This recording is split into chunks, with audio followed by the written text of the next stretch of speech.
Bunca gamı, bunca derdi Mevlam yalnız bana verdi.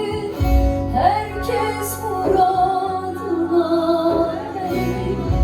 Yine cananım gelmedi. Eller muradına erdi. Yine cananım gelmedi.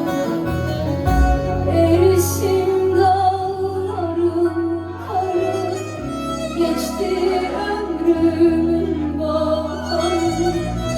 Ecel kapımı çalmadan sen gel ey ömrümün varı. Erisin dağların karı, soldu gönlümün baharı. Ecel kapımı çalmadan durma gel ömrümün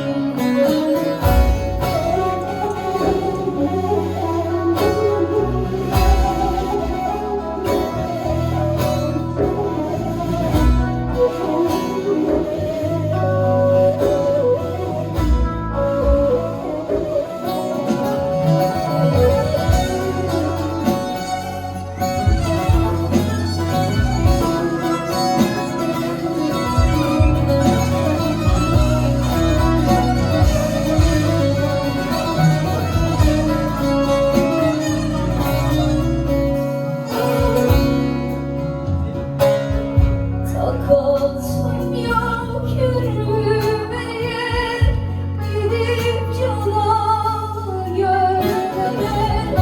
Takasım yok yürümeye, gidip cananı görmeye.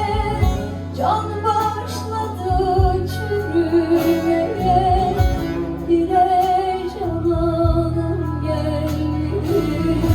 Can başladı çürümeye, yine canım geldi.